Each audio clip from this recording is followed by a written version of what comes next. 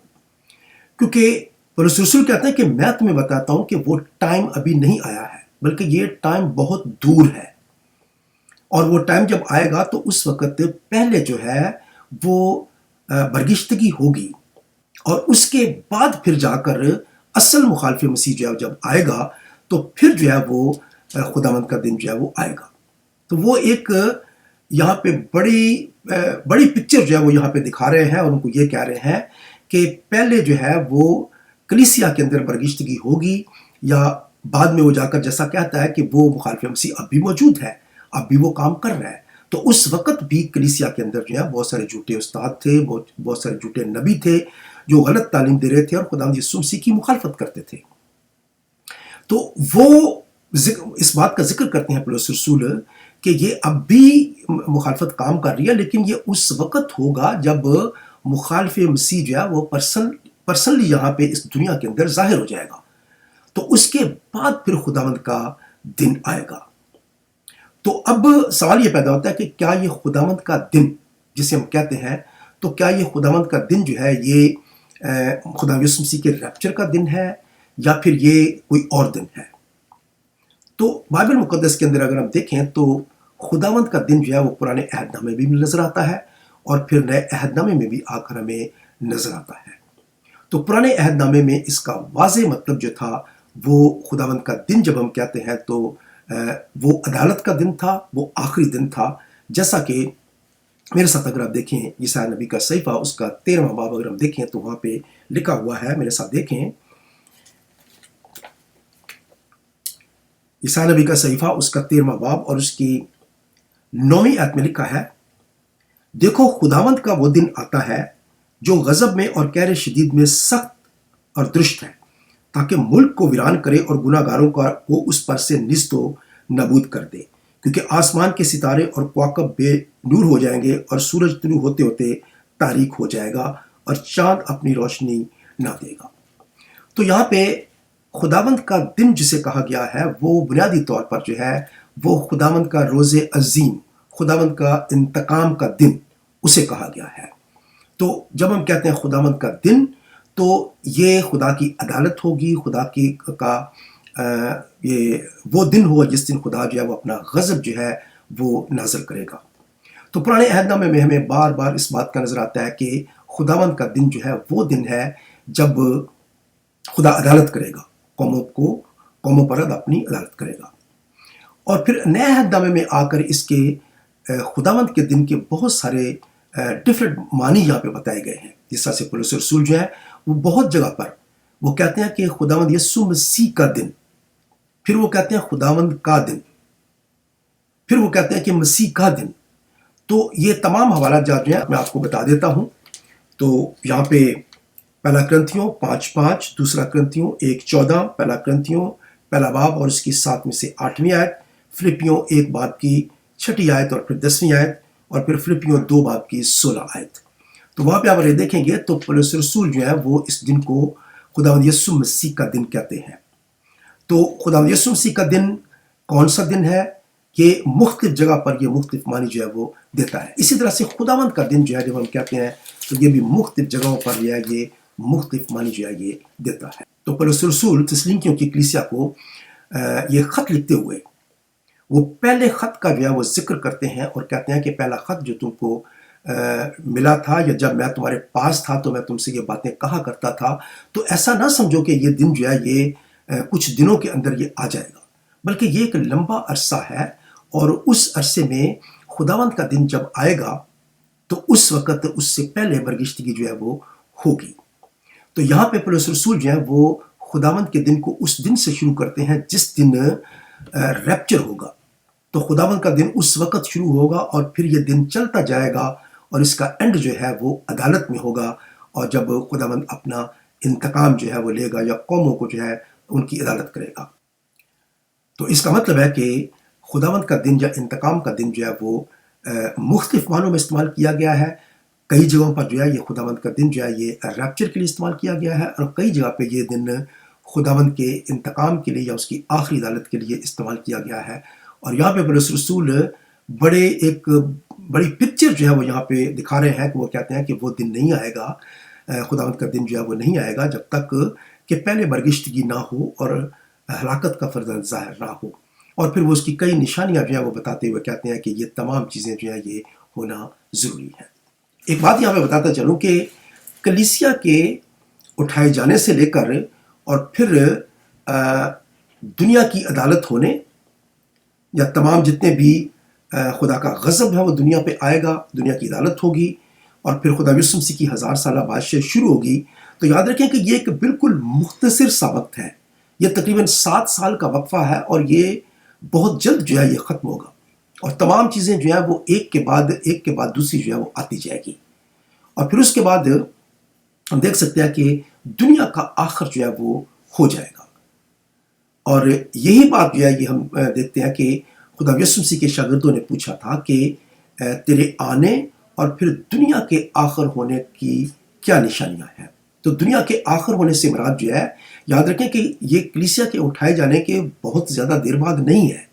بلکہ یہ بہت جلد جو ہے یہ ہو جائے گا جب یہ دنیا جو ہے یہ اس کی عدالت کی جائے گی اور پھر دنیا جو ہے وہ خاتمے کی طرف چلی جائے گی۔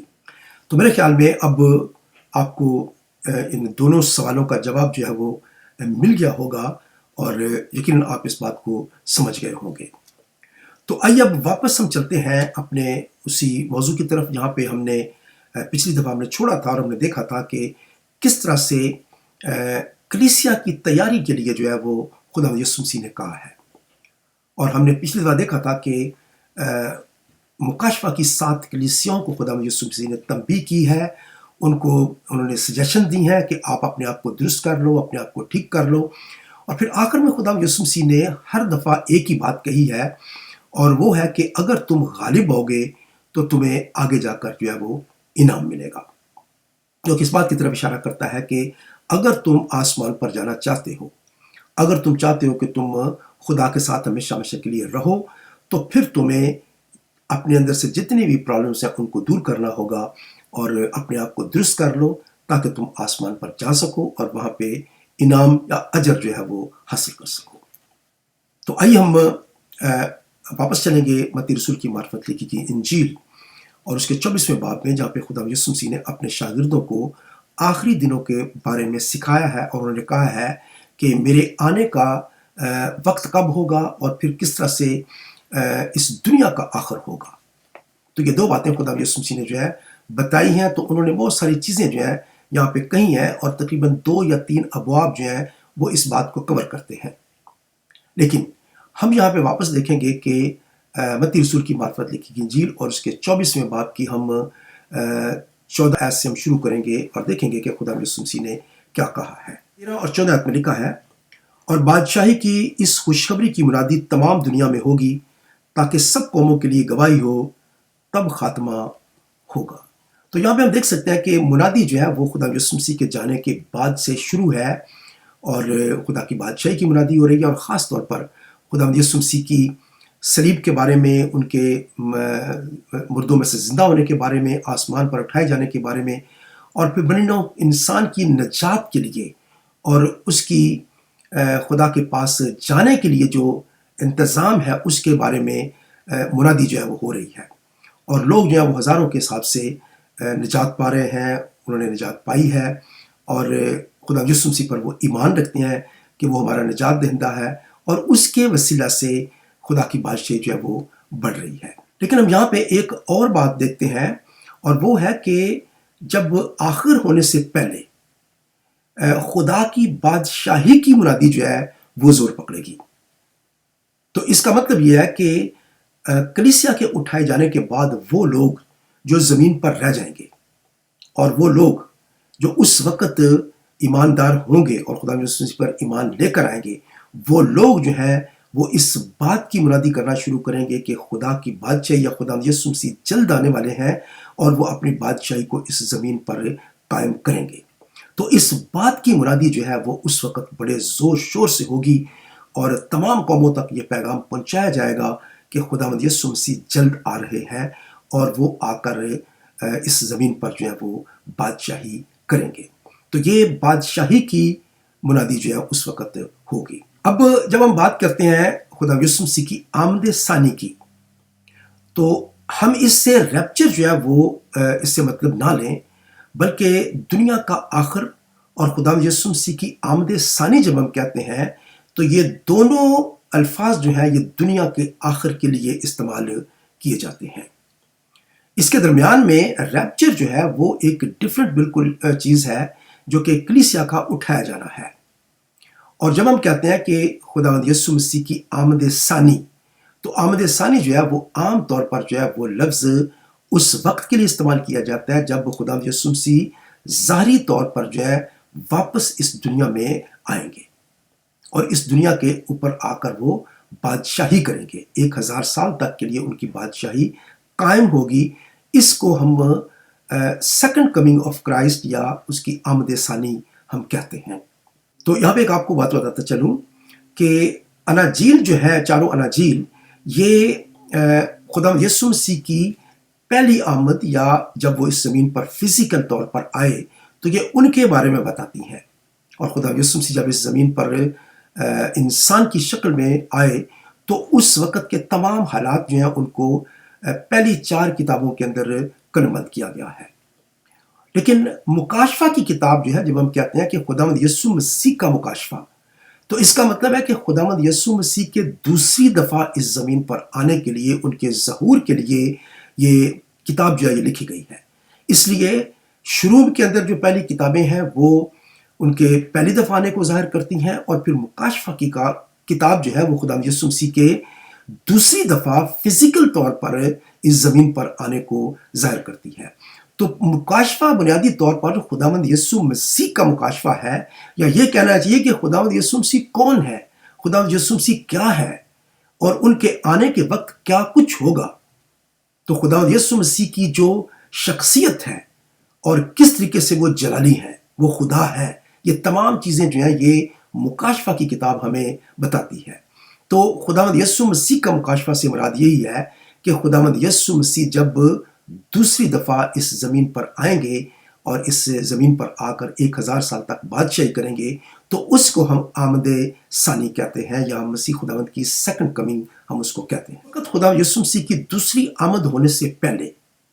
وہ لوگ جو یہاں پہ رہ جائیں گے، وہ لوگ اس وقت خدا کی بادشاہی کی منادی کریں گے کہ خداوند یسوع مسیح بہت جلد اس زمین پر واپس آنے والے ہیں، اور وہ اس زمین پر حکومت کریں گے اور اپنی بادشاہی کو قائم کریں گے۔ تو یہ اس وقت منادی بہت زیادہ ہوگی، اور اس کے بعد پھر لکھا ہے کہ خاتمہ ہوگا۔ اس کے بعد اگلی آیات جو ہے وہ جب ہم پڑھتے ہیں تو یاد رکھیں کہ یہ آیات جو ہیں، اب جیسا میں نے پچھلی دفعہ آپ کو کہا تھا کہ خدا کلیسیا کے ساتھ ڈیل کر رہا ہے، اور اس کے بعد خدا اسرائیل کے ساتھ جو ہے وہ ڈیل کر رہا ہے۔ تو جب کلیسیا جو ہے وہ اٹھا لی جائے گی تو اس کے بعد خدا بنی اسرائیل قوم کے اوپر کام کرنا شروع کرے گا، اور اس وقت بنی اسرائیل قوم میں مخالف مسیح جو ہے وہ جب ظاہر ہوگا تو وہ ان کو ہیکل بنا کے دے گا، اور پھر اس کے بعد وہ 3.5 سال کے بعد اس کے اندر خود جا کر بیٹھ جائے گا اور کہے گا کہ میں خدا ہوں۔ مخالف مسیح جو ہے وہ پاک ترین مقام کے اندر داخل ہو جائے گا، یا وہاں پہ جا کر بیٹھ جائے گا۔ تو اس وقت 15ویں آیت میں لکھا ہے، پس جب تم اس اجاڑنے والی مکروہ چیز کو جس کا ذکر دانیل نبی کی معرفت ہوا مقدس مقام میں کھڑا ہوا دیکھو، پڑھنے والا سمجھ لے، تو جو یہودیہ میں ہوں وہ پہاڑوں پر بھاگ جائیں، جو کوٹھے پر ہوں وہ اپنے گھر کا اسباب لینے کو نیچے نہ اترے، اور جو کھیت میں ہوں وہ اپنا کپڑا لینے کو پیچھے نہ لوٹے، مگر افسوس ان پر جو ان دنوں میں حاملہ ہوں اور دودھ پلاتی ہوں، پس دعا کرو کہ تم کو جاڑوں میں یا سبت کے دن بھاگنا نہ پڑے، کیونکہ اس وقت ایسی مصیبت ہوگی کہ دنیا کے شروع سے نہ اب تک ہوئی نہ کبھی ہوگی، اور اگر وہ دن گھٹائے نہ جاتے تو کوئی بشر نہ بچتا، مگر برگزیدوں کی خاطر وہ دن گھٹائے جائیں گے۔ یہاں پہ خدا یسوع مسیح اس مصیبت کے وقت کی بات کر رہے ہیں جو کہ 3.5 سال کے بعد شروع ہوگا، اور جب مخالف مسیح جو ہے وہ بنی اسرائیل قوم کو، اور وہ لوگ جو یہاں پہ مسیحی لوگ ہوں گے، باقی رہ گئے ہوں گے، ان سب کو جب وہ ستانا شروع کرے گا، مروانا شروع کرے گا، تو اس وقت ایک بہت بڑی مصیبت جو ہے وہ ہوگی، جس کے بارے میں خدا یسوع مسیح کہتے ہیں کہ دنیا کے شروع سے لے کر آج تک ایسی کوئی مصیبت نہیں آئی ہے۔ تو اس وقت یہاں پہ لکھا ہے کہ بنی اسرائیل قوم جو ہے جب وہ انکار کر دیں گے مخالف مسیح کو، اور جب وہ سمجھ جائیں گے کہ وہ مسیح نہیں ہے، تو اس وقت پھر کیا ہوگا کہ ان کے اوپر مصیبت کا وقت جو ہے وہ شروع ہو جائے گا۔ اور یہاں پہ لکھا ہے کہ اس وقت جو یہودیہ میں ہوں وہ پہاڑوں پر بھاگ جائیں، جو کوٹھے پر ہیں وہ اپنے گھر کا اسباب لینے کو نیچے نہ آتے۔ مطلب کیا ہے کہ یہ اس وقت اتنی افراتفری کا وقت ہوگا کہ یہودی قوم جو ہے وہ بھاگنا شروع ہو جائے گی۔ اب اگر ہم ان آیات کو یہ لیں کہ یہ پوری دنیا کے اندر مسیح قوم موجود ہے، اور 3.5 سال کے بعد جو ہے یہ ریپچر ہونے والا ہے، اور پھر یا ہم یہ کہیں کہ 7 سال کے بعد ریپچر ہونے والا ہے، کلیسیا یہیں پہ موجود ہے، تو یہ پوری کلیسیا جو ملین کے حساب سے اس وقت کلیسیا یہاں پہ موجود ہوگی، وہ کہاں بھاگے گی، کہاں چھپے گی؟ یہ خاص طور پر جو ہے یہ یہودی قوم کے لیے جو اس وقت اپنے اس علاقے میں یا اسرائیل کے علاقے میں جمع ہو چکے ہوں گے، اور زیادہ تر یہودی قوم جو ہے وہ اس وقت اسرائیل کے ملک میں جمع ہو چکی ہوگی۔ تو یہاں پہ بنیادی طور پر جو بات کہی جا رہی ہے وہ ملک اسرائیل کی بات کی جا رہی ہے، جہاں پہ کہا گیا ہے کہ تم پہاڑوں کی طرف بھاگ جانا۔ تو اس وقت بنی اسرائیل قوم جو ہے وہ بھاگنا شروع کر دیں گے، اور پھر خدا ان کو معجزاتی طور پر ان کو ایسی جگہوں پر لے جائے گا جہاں پہ مخالف مسیح ان تک نہیں پہنچ پائے گا، اور خدا ان کی حفاظت کرے گا، ان کو بچا کر رکھے گا، اور خدا جو ہے وہ ان کو کوئی بھی ضرر نہیں پہنچنے دے گا۔ تو خدا ان کی حفاظت نگہبانی کرے گا۔ لیکن اسی طرح سے دوسری اور جگہوں پر، جتنی جگہوں پر یہودی قوم ہوگی یا وہ مسیحی جو رہ گئے ہیں زمین پر وہ ہوں گے، تو ان سب کے لیے بڑا مصیبت کا یہ وقت ہوگا، اور اس وقت مخالف مسیح جو ہے وہ تمام جتنے بھی مسیح ہیں یا بنی اسرائیل قوم کے لوگ ہیں ان سب کو مروانے کی کوشش کرے گا، اور زیادہ تر لوگ جو ہیں وہاں پہ اس وقت مارے جائیں گے، اور یا زیادہ تر لوگ جو ہیں اس وقت خدا یسوع مسیح کا انکار کر دیں گے، یا وہ اپنے ماتھے کے اوپر جو ہے وہ حیوان کی چھاپ لے لیں گے۔ تو پھر کیا ہوگا کہ اس وقت جتنے بھی لوگ مارے جائیں گے ان کی تعداد جو ہے وہ بہت زیادہ ہوگی، اور اسی لیے لکھا ہے کہ اگر وہ دن گھٹائے نہ جاتے تو پھر کوئی بھی نہ بچتا۔ اس لیے خدا جو ہے وہ انٹرفیرنس کرے گا، اور خدا یسوع مسیح جو ہے اس زمین پر آئیں گے اور آ کر وہ مخالف مسیح کو ختم کر دیں گے۔ تو لکھا ہے کہ وہ بھاگ جائے، وہ چھپ جائے جا کر۔ اور پھر دوسری بات یہاں پہ جو لکھی ہے وہ یہ ہے کہ وہ سبت کا دن نہ ہو۔ تو صاف ظاہر ہے کہ یہ باقی تمام دنیا کے اندر اگر یہ بات یکساں ہو تو پھر پوری دنیا کے اندر جو ہے وہ سبت جو ہے وہ لاگو نہیں ہوتا ہے، بلکہ یہ اسی جگہ پر لاگو ہوتا ہے جہاں پہ یہودی قوم ہے، بھلے وہ اسرائیل کے ملک کے اندر ہو یا کسی اور جگہ پر ہو۔ لیکن باقی اگر ہم یہ کہیں کہ کلیسیا اس وقت یہاں پہ موجود ہوگی تو کلیسیا کے اوپر یہ لاگو نہیں ہو سکتا ہے کہ وہ سبت کے دن ان کو نہ بھاگنا پڑے۔ تو یہ ضروری بات ہے کہ یہ اس وقت کلیسیا کی بات نہیں ہو رہی ہے، بلکہ اس وقت یہودی قوم کی جو ہے وہ بات ہو رہی ہے کہ وہ سبت کے دن ان کو بھاگنا نہ پڑے۔ اس کے بعد ہم دیکھتے ہیں آگے جا کر کہ 23 پہ لکھا ہے، اس وقت اگر کوئی تم سے کہے کہ دیکھو مسیح یہاں ہے یا وہاں ہے تو یقین نہ کرنا، کیونکہ جھوٹے مسیح اور جھوٹے نبی اٹھ کھڑے ہوں گے اور ایسے بڑے نشان اور عجیب کام دکھائیں گے کہ اگر ممکن ہو تو برگزیدوں کو بھی گمراہ کر لیں۔ تو یہاں پہ بتایا گیا کہ اس وقت یہ حال ہوگا کہ بہت سارے لوگ یہ کہیں گے کہ مسیح خدا فلاں جگہ پہ آ گیا ہے، مسیح خدا فلاں جگہ پہ موجود ہے۔ تو خدا یسوع مسیح نے کہا کہ تم کسی کی بات کا یقین نہ کرنا، کیونکہ میں اس وقت زمین پہ نہیں ہوں گا، میں اس وقت آسمان پہ ہوں گا۔ تو اس لیے یہ مت سمجھو کہ میں وہاں پہ آ گیا ہوں یا یہاں پہ آ گیا ہوں، کسی کی بات کا یقین نہ کرنا، کیونکہ بہت سارے جھوٹے نبی بھی اٹھ کھڑے ہوں گے اور بہت سارے لوگ کہیں گے کہ میں مسیح ہوں، لیکن تم کسی کا یقین نہ کرنا۔ اور پھر لکھا ہے کہ بہت سارے جھوٹے نبی اور بہت سارے مسیح جو ہے وہ ظاہر ہوں گے، اور وہ بڑے بڑے عجیب نشان اور عجیب و غریب کام دکھائیں گے اور لوگوں سے کہیں گے کہ میں مسیح ہوں، اور پھر لوگوں کو ایسے ایسے گمراہ کریں گے کہ ایماندار لوگ جو ہیں وہ بھی گمراہ ہونا شروع ہو جائیں گے، وہ بھی سمجھیں گے کہ یہ ٹھیک ہے بالکل، جیسا کہ تسلینکیوں کے خط میں بھی یہی بات لکھی گئی ہے کہ وہ ایسے ایسے نشان دکھائیں گے اور کام کریں گے، لیکن وہ تمام کام جو ہیں وہ ابلیس کا انفلوئنس سے ہوں گے۔ تو یہاں پہ لکھا ہے کہ دیکھو میں نے پہلے ہی تم سے کہہ دیا ہے۔ اس کا مطلب ہے خدا یسوع مسیح نے کہا کہ میں تم کو یہ تمام چیزیں پہلے سے بتا رہا ہوں تاکہ جب یہ وقت آئے تو اس وقت تم ان کے پیچھے نہ لگ جانا یا ان کی بات نہ سننا، بھلے وہ کتنے بھی بڑے بڑے نشان دکھائیں، بھلے کتنے بڑے بڑے بھی عجائب دکھائیں، لیکن ان کا یقین نہ کرنا۔ اور پھر آگے جا کر خدا یسوع مسیح نے کہا پس اگر وہ تم سے کہیں کہ دیکھو وہ بیابان میں ہے تو باہر نہ جانا، یا دیکھو وہ کوٹڑیوں میں ہے تو یقین نہ کرنا۔ تو کسی بھی طریقے سے اگر لوگ کہیں کہ وہ کسی جگہ پر باہر موجود ہے، یا وہ کہیں کہ کسی گھر کے اندر موجود ہے یا کسی بلڈنگ کے اندر موجود ہے، تو بالکل یقین نہ کرنا کہ وہ مسیح ہے۔ اور پھر اگلی آیت میں خدا یسوع مسیح نے بتایا ہے کیونکہ جیسے بجلی پورب سے کوند کر پچھم تک دکھائی دیتی ہے، ویسے ہی ابن آدم کا آنا ہوگا، جہاں مردار ہے وہاں گدھ جمع ہو جائیں گے۔ تو یہاں پہ خدا یسوع مسیح نے بتایا ہے کہ میرا آنا جو ہے وہ کیسے ہوگا، یہ ایسے ہوگا جیسے بجلی پورب سے کوند کر پچھم تک دکھائی دیتی ہے۔ اس کا مطلب ہے کہ یہ واقعہ جو ہوگا یہ پوری دنیا اس کو جو ہے وہ دیکھ سکے گی، اور یہ واقعہ جو ہے یہ ایسا واقعہ ہے کہ خدا یسوع مسیح پورے جاہ و جلال کے ساتھ، حشمت کے ساتھ وہ اس زمین پر جو ہے وہ ظاہر ہوں گے۔ اور یہ وقت کیسا ہے، اس کے بارے میں ہمیں آگے جا کر جو بات بتائی گئی ہے وہ بہت امپورٹنٹ ہے، اور وہ سیکھنے والی بات ہے، جہاں پہ خدا یسوع مسیح نے کہا ہے جہاں مردار ہے وہاں گدھ جمع ہو جائیں گے۔ یہاں پہ خدا یسوع مسیح نے ایک یہودی محاورہ استعمال کیا ہے جو اس طرح سے ہے کہ جہاں مردار ہے وہاں گدھ جمع ہو جائیں گے۔ یہ محاورہ جو ہے اس کے معنی یہ ہے کہ جہاں پہ کرپشن ہوتی ہے، یہاں پہ برائی ہے، یہاں پہ موت ہے، بدبو ہے، وہاں پہ گدھ جو ہے وہ آٹومیٹکلی جمع ہو جاتے ہیں، جس کے معنی یہ تھے اس محاورے کے کہ جہاں پہ کرپشن ہوگی، یا آپ کہہ سکتے ہیں کہ جہاں پہ بدبو ہے، موت ہے، انسان جو ہے وہ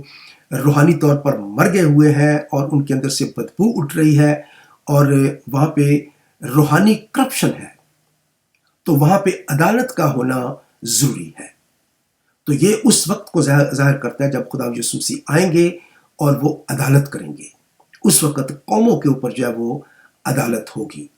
اور اس وقت جو ایماندار ہوں گے ان کو جو ہے وہ اجر دیے جائیں گے، اور جو بے ایمان لوگ ہوں گے یا جنہوں نے خدا یسوع مسیح کا انکار کیا تھا، یا وہ لوگ جو خدا یسوع مسیح کے مخالف تھے، ان سب کی وہاں پہ عدالت ہوگی۔ تو یہاں پہ جو بات لکھی گئی ہے کہ جہاں پہ مردار ہے وہاں پہ گدھ آ جائیں گے، تو اس کا مطلب ہے کہ جہاں پہ کرپشن ہوگی، موت ہوگی، وہاں پہ عدالت ہونا ضرور ہے۔ تو یہ اس بات کی طرف اشارہ کرتا ہے کہ خدا یسوع مسیح، یہ اس وقت کی بات ہو رہی ہے جب خدا یسوع مسیح آئیں گے، اور پھر آ کر وہ بنی اسرائیل قوم کو، وہ جو لوگ باقی رہ جائیں گے ان کو وہ بچا لیں گے، اور پھر اس طرح سے ان کی 1000 سالہ بادشاہی جو ہے وہ اس کے بعد شروع ہو جائے گی، اور قوموں کی عدالت جو ہے وہ ہوگی۔ اور پھر آگے جا کر لکھا ہے اور فوراً ان دنوں کی مصیبت کے بعد سورج تاریک ہو جائے گا اور چاند اپنی روشنی نہ دے گا، اور ستارے آسمان سے گریں گے، اور آسمانوں کی قوتیں ہلائی جائیں گی، اور اس وقت ابن آدم کا نشان آسمان پر دکھائی دے گا، اور اس وقت زمین کی سب قومیں چھاتی پیٹیں گی اور ابن آدم کو بڑی قدرت اور جلال کے ساتھ آسمان کے بادلوں پر آتے دیکھیں گے، اور وہ نرسنگے کی بڑی آواز کے ساتھ اپنے فرشتوں کو بھیجے گا، اور وہ اس کے برگزیدوں کو چاروں طرف سے آسمان کے اس کنارے سے اس کنارے تک جمع کریں گے۔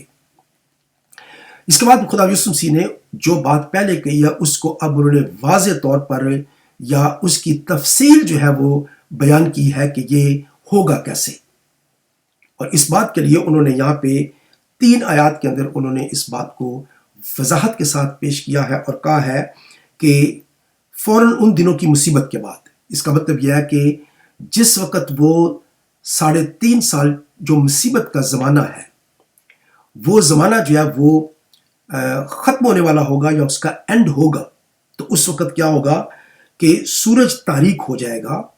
اور چاند اپنی روشنی نہ دے گا، اور ستارے آسمان سے گریں گے، اور آسمانوں کی قوتیں ہلائی جائیں گی۔ یسایا نبی کی کتاب میں ہم نے پڑھا تھا اس کے 13واں باب کی 9ویں آیت میں کہ خداوند کا عظیم دن جب آئے گا تو اس وقت آسمان کی قوتیں ہلائی جائیں گی، چاند ستارے جو ہیں وہ بے نور ہو جائیں گے، روشنی نہ دیں گے. تو اس وقت لکھا ہے کہ اس وقت خداوند کا روز عظیم یا عدالت کا دن جو ہے وہ آئے گا. تو یہ دن خداوند یسوع مسیح کا جو ہے یہ عدالت کا دن ہے. اگر آپ چاہتے ہیں تو آپ واپس اس کو دیکھ لی سکتے ہیں میرے ساتھ میں، یسایا نبی کا صحیفہ اس کا 13واں باب اور اس کی 9ویں آیت میں لکھا ہے، دیکھو خداوند کا وہ دن آتا ہے جو غضب میں اور قہر شدید میں سخت درشت ہے، تاکہ ملک کو ویران کرے اور گناہ گاروں کو اس پر سے نیست و نابود کر دے. کیونکہ آسمان کے ستارے اور کواکب بے نور ہو جائیں گے اور سورج طلوع ہوتے ہوتے تاریک ہو جائے گا اور چاند اپنی روشنی نہ دے گا. تو یہ خداوند کے اس عظیم دن کی طرف یا غضب کے دن کی طرف یا قہر شدید کی طرف اشارہ کرتا ہے. اور یہاں پہ ہم دیکھ سکتے ہیں کہ خدا یسوع مسیح نے اسی بات کا اشارہ کیا ہے کہ اب عدالت کا وقت جو ہے وہ آ گیا ہے، یا خداوند کے غضب کا دن جو ہے وہ آ گیا ہے، اور اس وقت ابن آدم کا نشان آسمان پر دکھائی دے گا. تو یہ ہے خداوند یسوع مسیح کی دوسری آمد جسے ہم کہتے ہیں،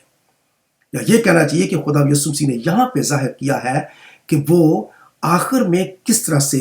ظاہر ہوں گے. اور لکھا ہے کہ ابن آدم کو بڑی قدرت اور جلال کے ساتھ آسمان کے بادلوں پر آتے